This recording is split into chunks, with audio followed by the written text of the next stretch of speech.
we've got later this week, but I'm really interested in jumping into this conversation. So let's kick this off. Let me stop sharing and let's bring Steve on and get to know him a little bit better.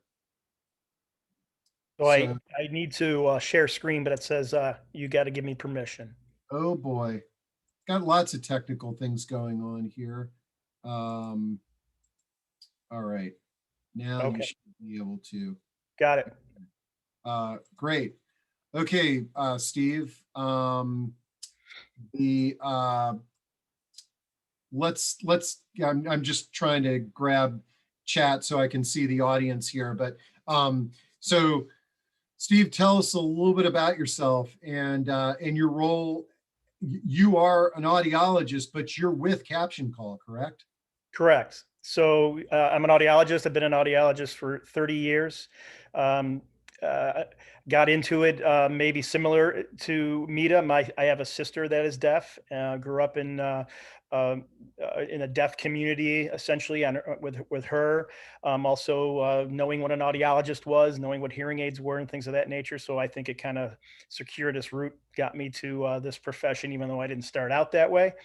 But yeah, I've been doing it a long time, a lot of different demographics, worked with the VA, veterans after grad school, worked with private practices, drug exposed kids in South Central Los Angeles, neonates in Chicago. I set up an infant hearing screening program, um, worked with a lot of different demographics in Los Angeles, Chicago, and I've been in Chicago now for the last almost 30 years. My previous 15 before Caption Call were with hearing aid manufacturers. So worked a lot with hearing aids, hearing instrumentation, working with the professionals, their patients, mainly the veterans organization. And then I also helped start up the United Healthcare Hearing. So for a big insurance company, that was an interesting experience. I did that for a couple years. And then Caption Call has always been actually a part of my kind of in the back of my mind. Always understood what Caption Call did. My sister having a TTD or a TTY growing up, it's a teletypewriter, so you can talk on the phone. Caption Call becoming just more sophisticated than that. Having some colleagues and friends that have worked here, and so I had an opportunity to join Caption Call this past September as their audiologist, and I can't say enough about this group, the company, the people, the overall company of Sorensen that has video relay services and ALS sign language services. So it's really an amazing company, and we'll get into a little bit more of that. Great. Oh man.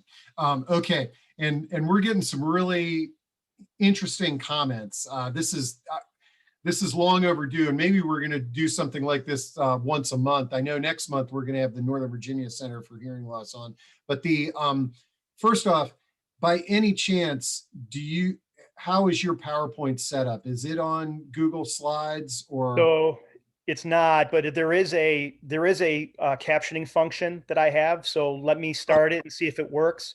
I'm not a great. huge fan of the one they provide because I do a lot of ums and uhs and hus and that kind of thing. Yeah. So, Well, but I think I'll the try to be important clear. thing is that we've got a lot of people on this call that would love captions, You bet. which is telling me we're really hitting a market of people are tuning into this that do have hearing loss. And Steve, you might know about these products here, but and Gene, I'm not sure if this is your real name, but Gene Pool asks, I think it's probably an alias. Gene Pool says, I'm listening to you right now over Costco's wonderful KS10 HAS, which at $1,400 are almost identical to Phonex $6,000 Paradise 90s. I'm He's right. assuming, are those hearing aids? They are. So what Costco does is they private label. So they go out and make agreements with the hearing aid manufacturers and say, what can we do to provide hearing care and hearing instrumentation to those people that need it? And they come up with an agreement, give it a different name, but they're manufactured by Sonova, which is the parent company of Phonak, and they're an excellent instrument. I worked for Phonak for a long time. It was my first foray into the industry, was working with Phonak. Well, one of the reasons oh, here, if you want to do your, see if you Want can do your want me to slide put up my slides? and while you're doing that, I just want to make an editorial comment is that one great reason for having an audiologist like Steve on this discussion is he's not the, and correct me if I'm wrong, Steve, you're not the type of audiologist that is potentially selling us hearing aids. No, So you not have no anymore. skin in the game. And so when we get to Q&A and related to hearing aids, you're getting some objective feedback when we're talking about things like that, because he's a staff audiologist for CaptionCall, which is free to everybody, right? Correct. Yeah. So That's correct. We'll get into that, the ins and outs of CaptionCall services, and I'll explain all of that to you. And I'm doing this right now too to see, are you seeing my captions now while yes, I talk? Okay. and they're not bad. Okay. It's better than what I had. I'll So try to enunciate correctly here. so I'm gonna duck behind the curtain and I'm gonna let you jump into your presentation. And then if me, Jacob, or Mita, if we see, a relevant question that kind of comes in, we may, when you pause, we may interrupt you and try Please to do. address that. Absolutely. Please do. I look forward to that. And like I said, we have plenty of information here, and hopefully we get through it. We don't. I'd rather, to your point, have a conversation if that's what we want to do. So, so as you just heard, yeah, my name's Steve. I'm an audiologist. I've worked for 3 different manufacturers. So, right, I have no favoritism here. And I work for CaptionCall now as their audiologist and for their services. So we'll talk a little bit about that. So you'll hear a little bit today about some hearing loss statistics and health effects and COVID and wearing masks, and the effects on hearing and communication wearing masks in this COVID world. And then the who, the why, the what of CaptionCall. Here's a whole litany of stuff about me again, but again, I'm from upstate New York. I got my degree in audiology from Syracuse University, born and raised in Syracuse, and then headed out west to do my fellowship with the Veterans Affairs Medical Center, and then continued my career after that back here in Chicago in a couple medical center settings, and then eventually for a few hearing aid manufacturers over the last 20 years. Some of the learning objectives today, and one of the important points that Steve did point out, was the services, and we're governed by the Federal Communications Commission, and we'll talk a little bit about that, and about Internet Protocol Caption Telephone Service and what that means, and what the service is specifically. The role of hearing care professionals in this, with regard to hearing impaired people, hard of hearing people, deaf people, and your role in this as professionals. And then the understanding of the functionality of CaptionCall, and then certification. How do the patients obtain services and obtain the telephone? So we'll just start out with a quick icebreaker here, which maybe I should have put at the beginning with Steve and I, but I told my doctor I was having problems with my hearing, and he asked me what the symptoms were. And I told him they were a yellow cartoon family. So I'll let that sink in.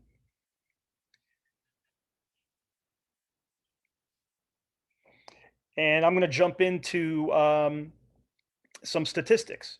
Almost 17% of the adult population, which is approximately 30 million Americans, report some hearing difficulty. Hearing loss is the 3rd most common physical condition in older Americans after hypertension and arthritis, so big problem. The odds of having hearing loss, the prevalence doubles as we get older. So every decade of life, your chances of losing your hearing, and that's called presbycusis. As you lose your hearing with age, it's called presbycusis, and that happens to the best of us. Nearly twice as many men as women have hearing loss. There's a substantial underdetection and undertreatment of hearing loss, which is a big problem. We'll talk a little bit more about that, and when the treatment is finally accessed and detection is finally created, then the actual treatment for taking care of that hearing loss takes quite a few years as well, usually about 7 years before someone actually does anything about their hearing loss. Hearing loss is strongly associated with functional decline and depression, cognitive function. We'll talk a little bit about more of those types of influences in a minute too. It's negative physical, social, cognitive, and economic consequences, as we've known through this pandemic. The pandemic alone has led to some increased in social isolation and depression and things of that nature, and certainly throw a hearing loss on top of that, and it just compounds it. The World Health Organization has a few estimates worldwide. 466 million persons around the world, 432 million if you look at adults and children. And unless action is taken, you can see the numbers are just on the uprise. Symptoms of hearing loss, and these are just going to be a few, and you may notice these either from yourself or perhaps a loved one or a family member. Misunderstanding due to muffled hearing. So you might be having a conversation with someone and there's difficulty having that conversation because you didn't hear the words correctly. That's very common. And folks will typically, what will happen is they'll ask the speaker to repeat what is said. In some cases, this hearing loss can be caused by many different things. Could be just earwax in the outer ear canal. Some other symptoms are ringing in the ears. If you notice ringing in the one or both ears, that can be a symptom of hearing loss. That's called tinnitus. Folks that turn up the TV or radio louder, certainly an indication that there could be a hearing issue there. Difficulty understanding speech on the phone, which we'll talk a little bit more about. The telephone is a lower fidelity system in general than, say, a TV or stereo system or computer even. Telephones usually truncate some of the frequency response, the sound quality of the signal. So it can be difficult to understand when you have a hearing loss over the telephone, especially just using one ear. We'll talk a little bit more about that too. Just difficulty understanding speech, whether in quiet and especially in the presence of background noise, a restaurant, conference room, somewhere where there's other talking or extraneous noise going on. That can be a very difficult situation to communicate in.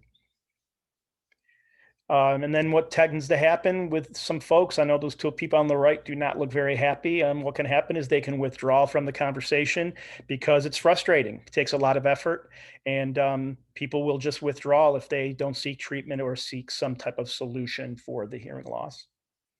Ototoxic medications sometimes can lead to ringing in the ears and hearing loss. So you certainly want to, if that comes up and that comes up under your prescription and you see that as a side effect, you want to have that discussion with your medical provider.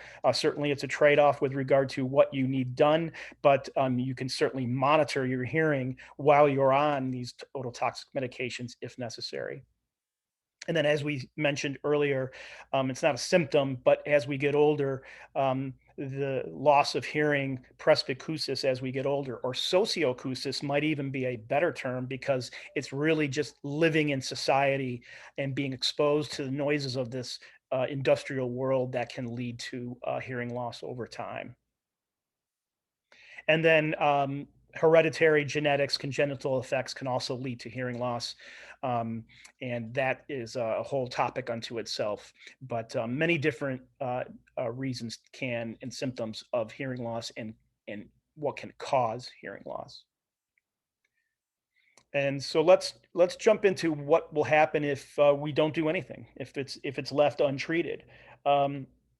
Essentially, as we said before, most people will kind of take the easy way out, socially isolate, stay home. They have a poor quality of life because of this. They become very anxious, and it leads to a lot of anxiety. There can also be comorbidities related to hearing loss here, leading to stroke, heart attacks, a greater risk of falling. It affects the balance system in the inner ear, which I'll review with you guys in a minute. And that can lead to someone falling, and that can lead to more medical bills and more health risks. As we stated, it can lead to depression. Loss of brain mass has been measured, cognitive decline and Alzheimer's and dementia. So you can see there's a lot of negative effects for untreated hearing loss, and that hearing loss can lead to. However, as we will talk about briefly, if you treat this hearing loss and can treat it early and can monitor your hearing at the right age and treat that hearing loss, you can uh, stem the tide of some of these other comorbidities that may occur. So far, so good. Any questions so far on Let's types of see. hearing loss, things of that nature? Yeah, no, we're good.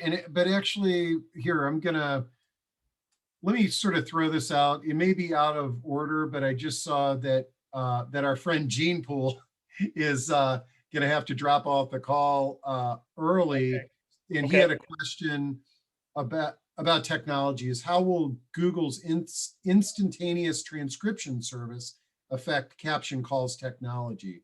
Um, Well, yeah, I've heard about their technology. There's right now there's several technologies and several companies that promote different ways of providing communication, whether it's by captions, by ASL sign language, video relay services where you are live via video. It remains to be seen, I guess, how that'll affect the entire industry. But I think we're all advancing our technologies. So I guess we can answer that question once it happens. But right now, we are a strong company, versatile company, and we're looking forward to our new technologies as well. So I think we're going to be just fine. But certainly, I think it's good to have these tools and these types of access for people with hearing loss, and just to create awareness of hearing issues, hearing loss in general, and having access to these types of tools like Zoom now has free captioning for those with hearing loss, and some of the other web-based yeah. conferencing tools. So, yeah, Well, it's just technology, right? yep. And I actually think, based on, your main product, the caption telephone, the Google product is a little bit different. But in what Correct. they're offering. So Correct. And anyways, there's a Gene whole Poole, I wanted to large make sure that demographic. yeah, I wanted to make sure that I threw Gene Poole's question out there Yeah. before he had to drop off the call. No, that's great, and I agree with you. And I think you're right. There's all types of folks that can use different types of technology. The beauty of our phone is it's very simple. It's very similar to a regular phone. Not everyone can use a smartphone, mobile phone. Not everyone has one, um, or even a computer. So I think there's going to be something for everybody. But I certainly believe that in the big picture, it's a good thing. So let's jump into some of the typical hearing loss treatments. So let's say you do go get a hearing test or hearing screening, perhaps, which is just a pass fail to perhaps getting further testing, further evaluation. Typically, at the age of 50, if you haven't had a hearing test already, I would probably get a screening just to find out, can you hear well or not in a certain range of frequencies. If you can't, then they'll refer you to someone that can give you a full hearing evaluation, which might be a good baseline to have at the age of 50. And when you do that, I highly suggest working with an audiologist or a hearing healthcare professional in your community. The audiology community is very strong throughout the United States. Obviously, one of the main solutions of hearing loss, as Gene Poole has stated, is amplification or hearing instruments. And she or he, I'm not sure if she or he, but decided to go to Costco, which is fine. There's a lot of other providers out there. Costco typically employs hearing instrument specialists and audiologists. They don't make a commission, so they are there to sell a hearing aid to solve your hearing issues, and they do work with some of the bigger manufacturers. But there's a lot of options out there, and I would suggest you shop around for sure when it comes to amplification.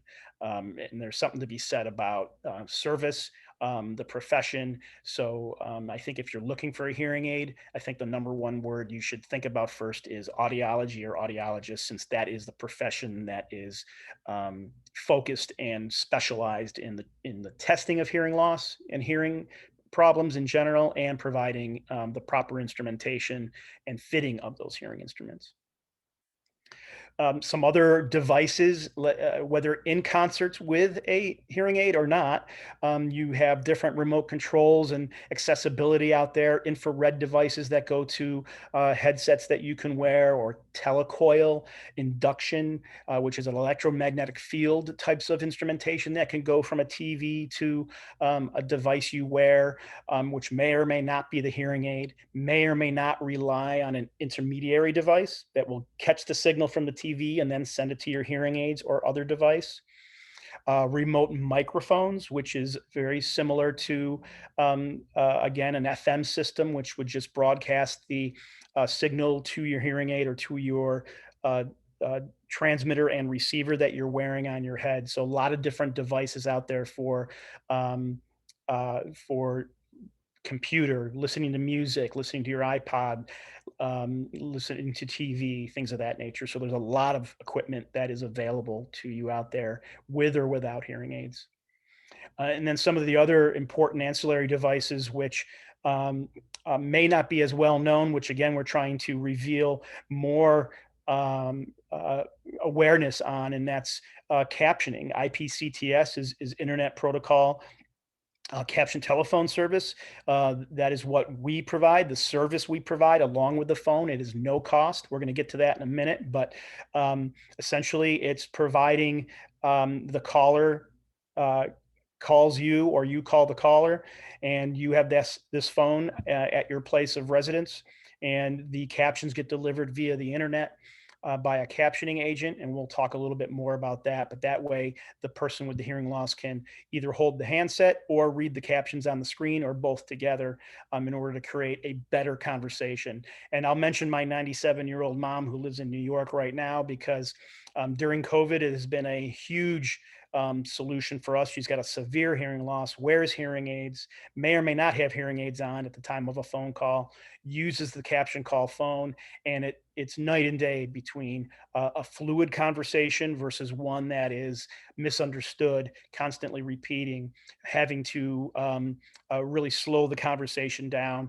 This has really created a better cadence of our conversation when we talk to each other. So it's been a huge blessing to have a captioning service available for someone like my mom, who's older and has difficulty with manipulation as well. So she can do speakerphone with the phone as well, which if I'm helping her with her hearing aids, she has two hands free. She can read and hear me talking to her at the same time. So very valuable service out there.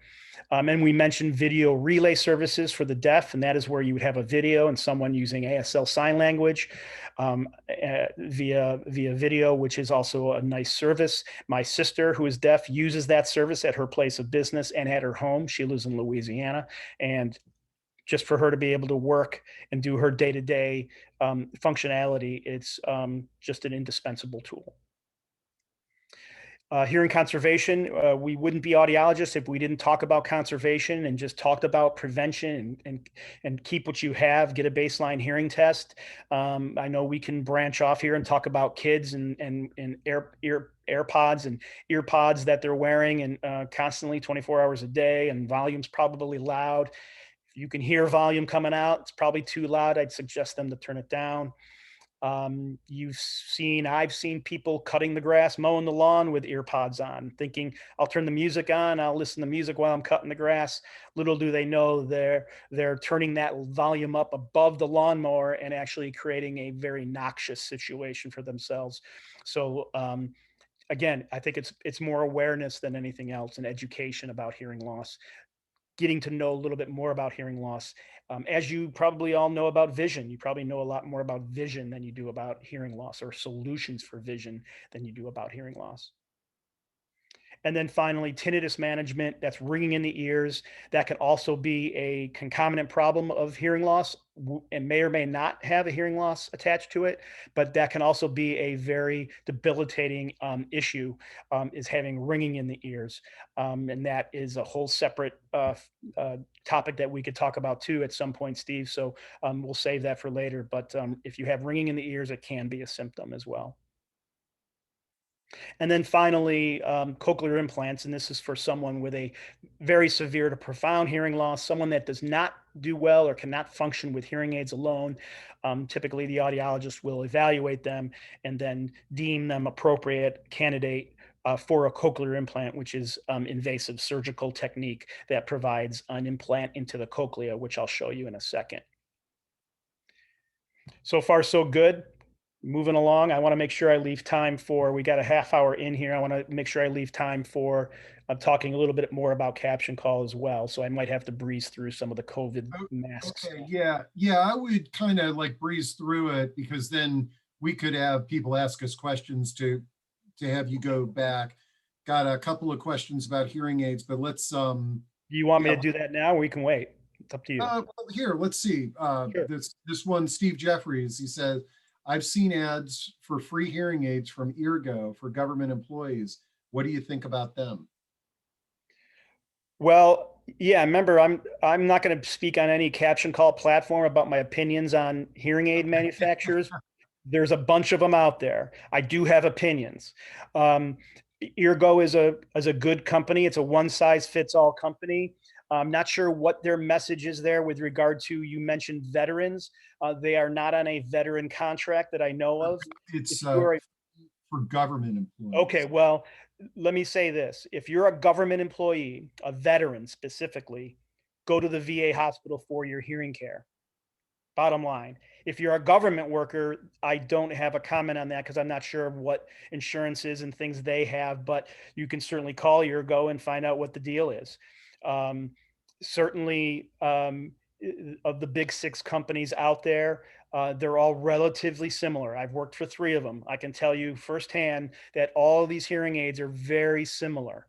Eargo might not be on the same plane just because it's a different form factor. It's a one size fits all. It's not a custom instrument, if you will. But I've heard good things about them. I've heard good things about their service and their company. Certainly, hearing aids is nothing to shy away from with regard to shopping and Uh, comparing, doing your research.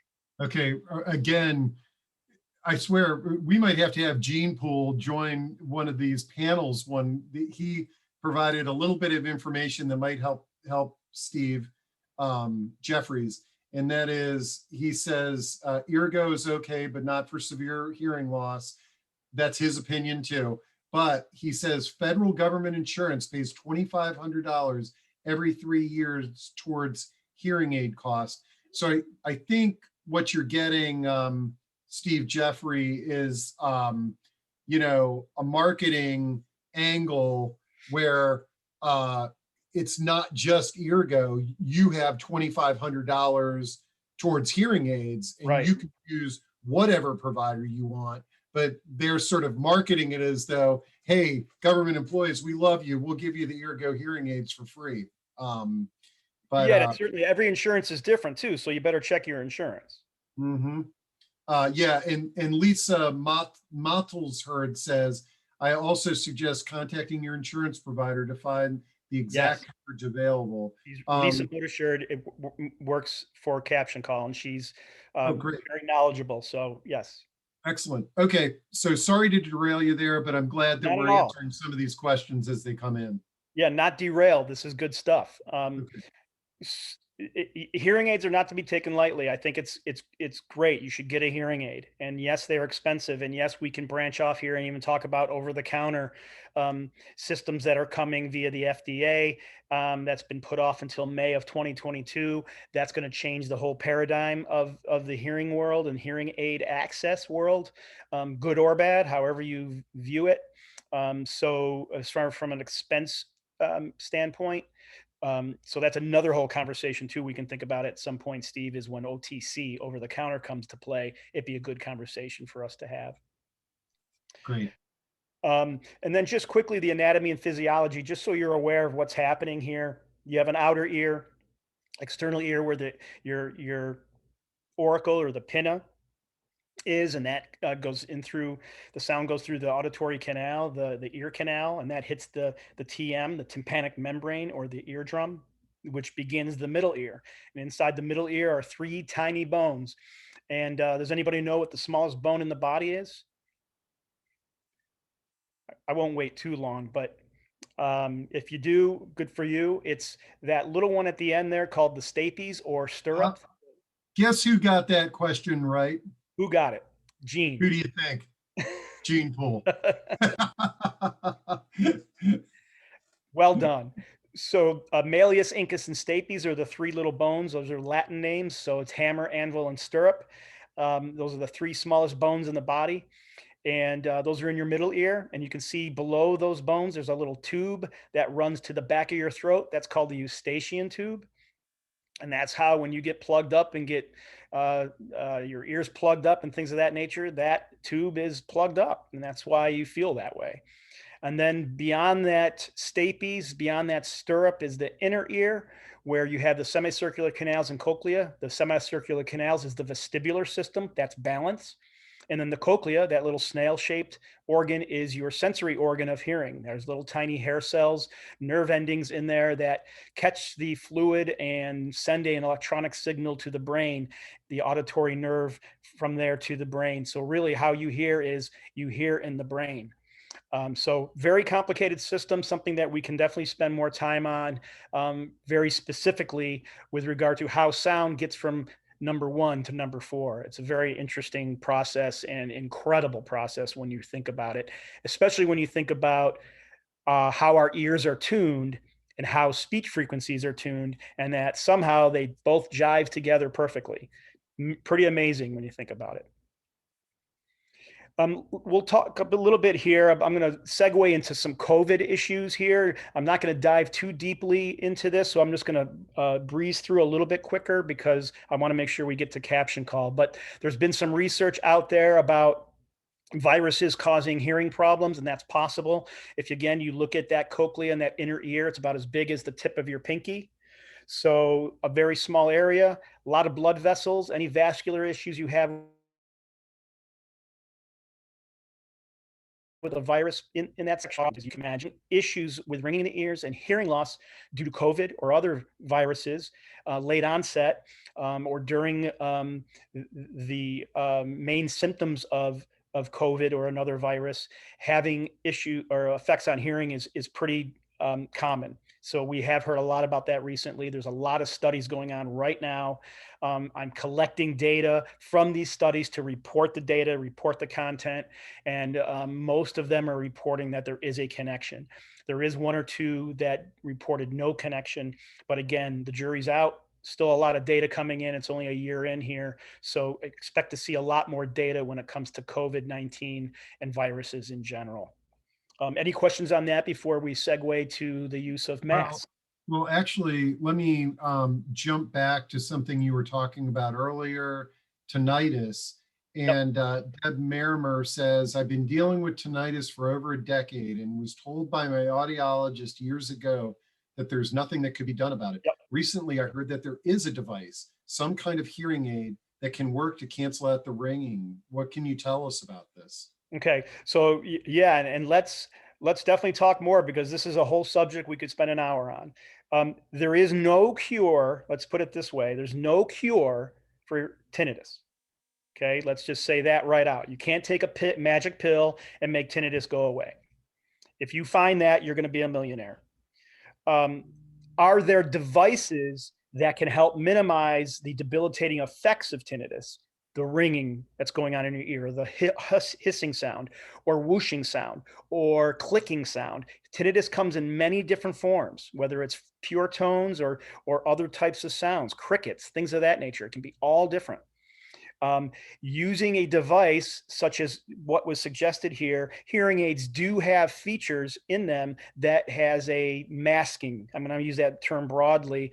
It's a noise generator masking system that they can turn on that like a noise generator you can have at the side of your bed as well, or your phone has an app where you can create the same type of white noise or Brownian noise to kind of mask out or cover up that ringing. Those exist and they're helpful for people. Again, it's not one size fits all. You need to experiment. Again, if you've got an issue there and you don't want a fortune with regard to trying to find the perfect system, I would start with an app on your phone or a bedside mechanism, and or again, talk to an audiologist. If you've just noticed ringing in the ears, especially if it's only one ear, talk to an audiologist first to get some evaluation. But I would agree with her that this comment that yes, there are devices that can help you manage your tinnitus, manage the ringing. Great. Um, okay, Deb, I hope that was helpful, and I'll share the contact with the CaptionCall folks, and maybe they can help you connect with some different resources there. Yeah, and I'd be happy also, as addition, I know you're going to provide information for Mita and Jacob. You can provide my info too if they do have very specific audiology, hearing aid, hearing loss questions. Feel free to email me. Great. So quickly on to masks. As you can imagine, right now I'm talking and you can either see my captions or read my lips and see my arm movements. I am Italian, so I do talk with my hands a lot. Um, so you can see there's a lot to communicating between people. A mask on top, and you can see some of those folks have clear masks, which have made a big difference, which is nice to have. Um, but in some cases, masks are not accepted in certain settings. We'll see what happens as we progress here through the pandemic and it gets better and better. But masks will block out some of those visual cues and ability to read the face of that person. So masks have had an effect on face-to-face communication. There's a good study down at the University of Illinois. I'd be happy to send you the study, but in essence, they've measured muffled speech with using a mask and how many decibels it attenuates for the listener. So you can imagine just people with normal hearing trying to talk between masks, muffled voices, and then throw a hearing loss on top of that. Hearing aids become much more of a need at that point in time, or realized like, okay, now I realize a hearing aid really will help me because I'm not seeing lips moving. I don't see expression. This is where a hearing aid really can come in handy because it amplifies sound. Another side effect of the masks, wearing masks for those people that wear hearing aids, is you can see there the loop goes around the ear. Unless you have a fancy head loop connector like this gal has, or have a mask that ties behind your head. Hearing loss and damages have been increasing since the use of masks because as they take the mask off, the hearing aid flips off. So if you know anybody and that's happening, make sure you kind of look around the area and ensure that you can search for that hearing aid um, before too much time goes by. But that is a concomitant factor of what's been happening with the loops on those masks. Some hearing aid companies also have amplification that makes up the difference for the muffled speech for wearing a mask. So that has been very helpful to have in place on some of these hearing aid manufacturer. So each manufacturer is different. So if you are shopping for hearing aids, you might want to ask them about mask mode if they have one, for as long as this might be a necessary evil to have. So now we'll jump into CaptionCall services. How are we doing? We got 15 minutes. I can get through this quickly, and I just want to make sure there's still Q&A. But Steve, I'll take your lead. Oh yeah, no, this is great. And in fact, Ron just said, this is one of the best webinars I've been on, and he wanted to make sure that it was being recorded, and it is. And we will share that link so that you could share with other folks. So keep going on there, and Okay. thanks for the compliment there, Ron. Thank you. So we are CaptionCall. I know there's a lot of other names out there that are similar and other companies out there. We all provide IPCTS internet or caption telephone service. CaptionCall is our company name. Our parent company is Sorensen or Indio. Don't want to get deep in the weeds on that, but CaptionCall is specifically a service that provides captioning to people with hearing loss, to people that have hearing loss and have difficulty talking on the phone. So if someone cannot talk on the phone, can't talk on the phone as well as someone with normal hearing, and they have a hearing loss, they're eligible for this service. This was passed by the ADA back in 1990, Title IV. Was very specifically required assistive devices to be made available for those people with hearing loss. Again, it's a no-cost service. It is regulated by the FCC. So the FCC says to the telecommunications company, hey, you need to make this service accessible for everyone with a hearing loss. And so what the telecommunications company, the phone companies are doing for all of us is they put a little fee surcharge on your bill, and we all pay it.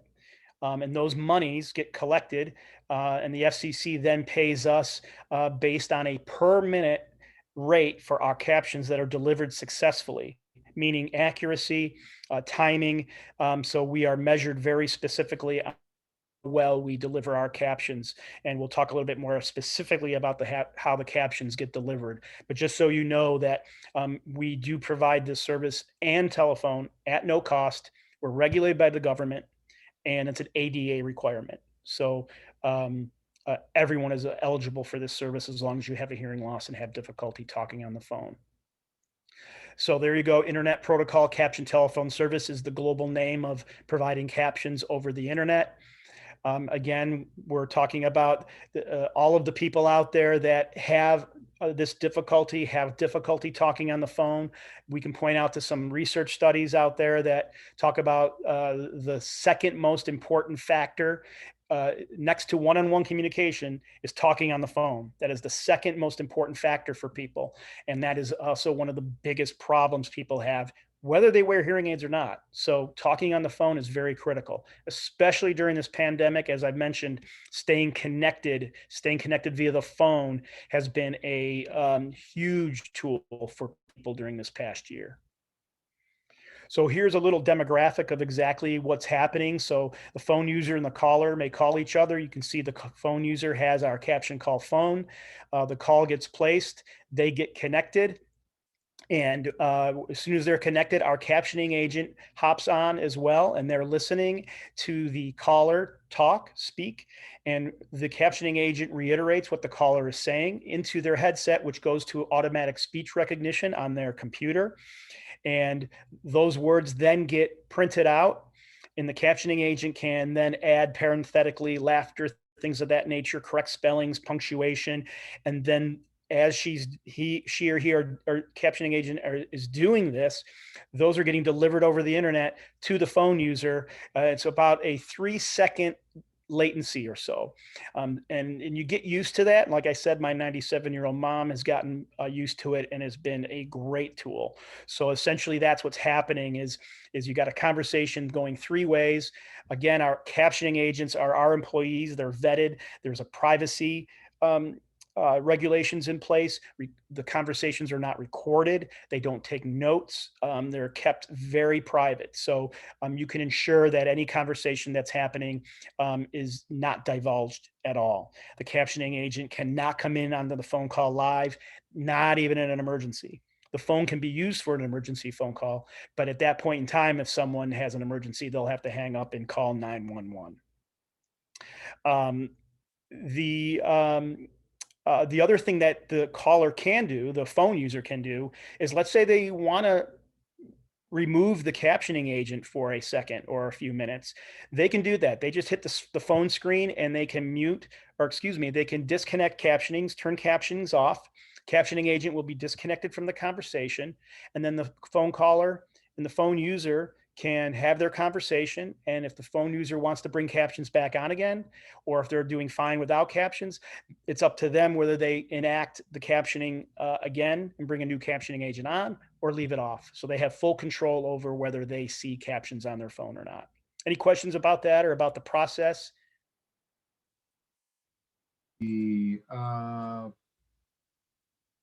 No, I don't think so. Okay, a lot going on there, but some folks have asked, well, why a captioning agent, not just automatic speech recognition? Yeah, it's a great question. I know you tell me how well Siri works for you. So in general, I would say having the human component, having a little bit of both automatic speech and the captioning agent has been critical, and also why we are one of the most recommended services out there because of how accurate of a job that we do with our people and our technology. Oh, okay. Yeah, sorry, I missed a couple of these. So let's see. Bonnie O'Leary says, I use CaptionCall and find the captioners don't seem to be well trained at understanding accents. Is that going to change? I think that's that's probably a challenge, all across the board. But Yeah. any any comment that you'd like to make on that one? No, other than listen, it is a challenge, and as being English speakers first, it is a challenge, and they do the best they can, and they're very well trained when it comes to listening and reiterating the speech that is being spoken. So I don't know of a perfect solution for that. I don't know if there's automatic speech recognition that will be a solution for that. That will remain to be seen.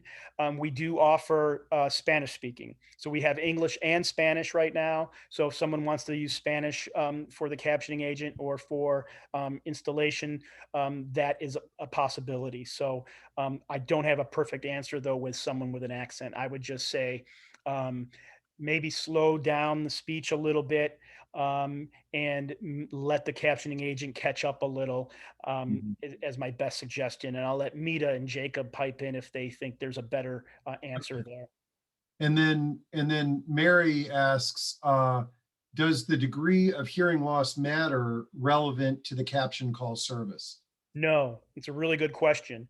The FCC only regulates hearing loss. They say hearing loss and difficulty talking on the phone or using or understanding on the phone. No definition of severity. Mild to severe to profound. It just depends on what your needs are. So there is no specific severity. Okay, great. So I'll just jump real quick into the phone and some of the features here. You can see there's a large display. There's the handset that is induction coil compatible. So if you do wear hearing aids, that'll take an electromagnetic signal from the hearing aids and send it through the receiver with less background noise and a better signal. So that's capable. A longer handset so it can reach from the ear to the mouth much better. As I mentioned, hands-free speaker, which is a huge tool for someone that might be talking to their audiologist, needs two hands free or has poor dexterity and wants to put the phone down, read captions, but also hear it. Again, we talked about being able to turn on and off captions. There's a built-in voicemail system that you can use if you'd like. It also will play back the voicemail in text and in speech. The phones can be shipped pre-programmed with the audiometric configuration, the audiogram or the hearing loss built in. So there's an equalizer that can be programmed best for that person's hearing loss. And you can also Bluetooth connect. So if you do have the technology and the sophistication, your audiologist can help you connect your hearing aids, Bluetooth connect your hearing aids. Actually, our installers will help you do that. Your audiologist doesn't have to do a thing. In fact, we take the burden off them and we provide all the service for your patients. And then finally, yes, captions in Spanish. Where services are available in the entire United States, Alaska, Hawaii, and Puerto Rico. Currently, again, we're a federal government funded program, so it's the United States federal government. Again, our service, I think, is unparalleled. Again, we will come to your home. We will do a installation at your home, at the resident's home, at the residence hall, wherever it may be. Our people are our employees. They're vetted. They're wearing PPE. Um, and they will do the entire thing, install a phone, train you. It's very easy to understand how to use the phone, very similar to a regular phone. Um, if for some reason that person doesn't want it live, we can do it over the phone. We can do a remote training with those people. And then if they'd like to have a follow-up later live, when they feel a little bit more comfortable, we can do that too. So we take it from the beginning to the end. So that way, the professionals, whether they're audiologists, social workers, nurses, doctors, whoever you guys may be as far as your interaction with your patients, just know that we are a full service there for you. And all you have to do is reach out to us and we will provide all of the technology and services and training for your patients. Oh, here's again a good clarification. Bonnie O'Leary asks, I thought that legally you had to have hearing loss that was severe enough not to be able to use a regular telephone to qualify for captions. So the regulation, the FCC regulation states hearing loss. Hearing loss that requires you to have captions to best communicate on the phone. That's the language. for me to best understand and talk on the telephone just as well as a normal hearing person, whatever that hearing loss may be. I might have every hearing loss is different. I might have a mild hearing loss, and that hearing loss, in conjunction with what's going on in my brain, may have difficulty. Whereas someone else with a similar mild hearing loss may not have as much difficulty, yet they still might have difficulty talking on. So I think the rule or the statement is made very gray for a reason, because if you start getting down to details, then what is the difference between and the definition between a hearing loss of X magnitude and Y magnitude? So that's why the federal government says a hearing loss and someone that needs captioning to best have a communication, understand a communication on the phone. That makes sense? Yeah, I think so. And Jacob, Mita, pipe in. Feel free if you want to override me on anything at all. No, you're doing absolutely fantastic. The only thing I did want to add about the accents is we all still have difficulties in English speaking with accents. So, depends on the accent and how difficult it is, but everybody has trouble with them. Good point. And so here it is in black and white, or blue and white. IPCTS is available for your patients that have a hearing loss that necessitates use of a captioned telephone service. That's it right there.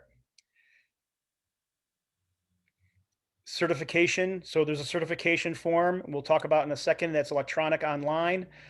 Paper, you can have pre-populated forms with your information, and then put the patient's information in, and then just put it in a pre-addressed paid envelope and mail it to us. You can fax it to us. You can go online where we have a portal and fill it out electronically.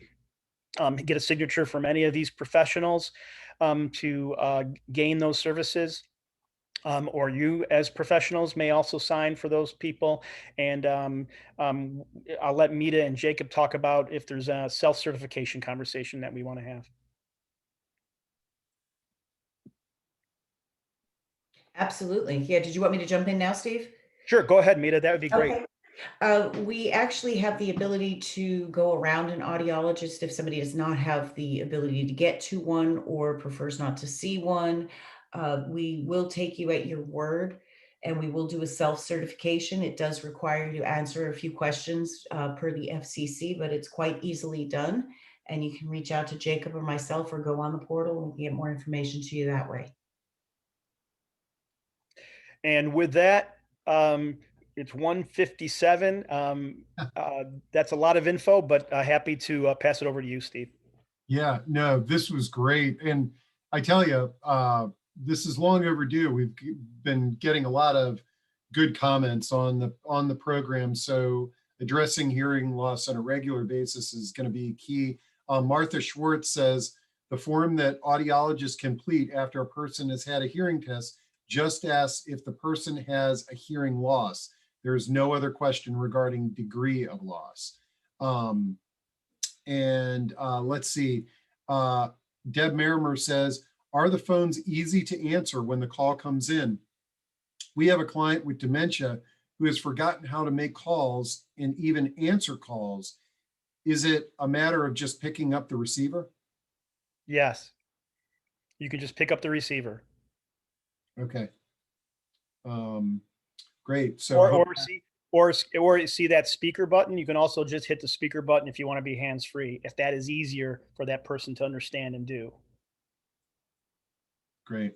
Yeah, I tell you, like, captions are sort of like curb cuts and wheelchair ramps these days, like they were first designed for people in wheelchairs, but now we all use them and we all benefit from them. And I think, like, as I've been seeing these phones and reading the captions while you're talking, you realize how beneficial it is to all of us to have the captions. Yeah, good point. And let's, we'll talk about accuracy, because that'll make a difference. I know that's why I've tested mine a few times, and And that's where our captioning agents are really trained to enunciate very specifically. And so they've gotten very good at being very accurate and hitting that accuracy number. Because again, the FCC measures us. We have to have like 98.9% accuracy, 99% accuracy, or we don't get funded.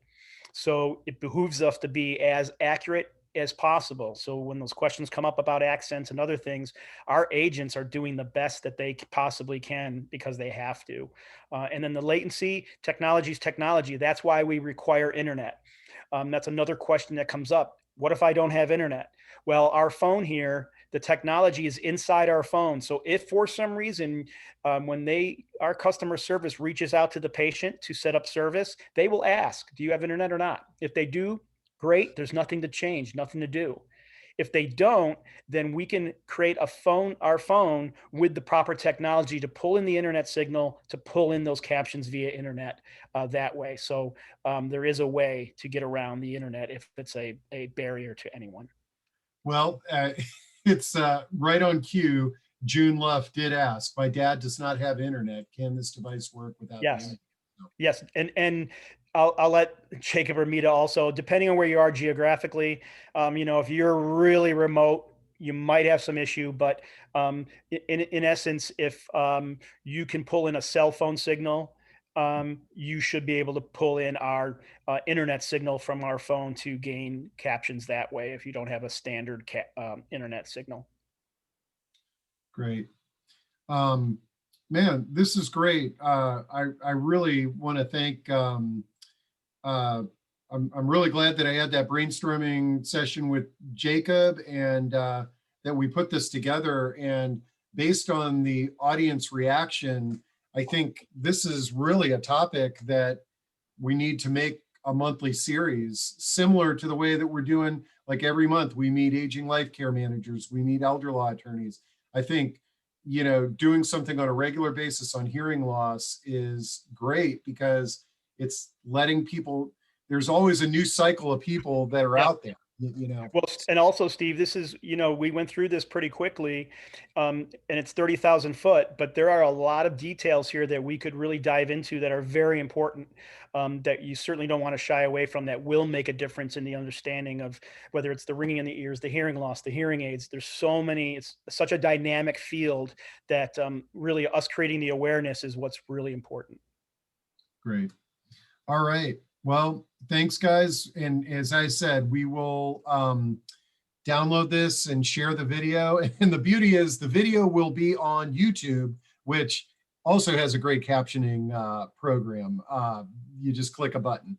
So thanks to everybody. And we'll be sure to do this again. Sounds great. Thanks for having me. Thank you so much. Great job, Steve. Thanks, guys.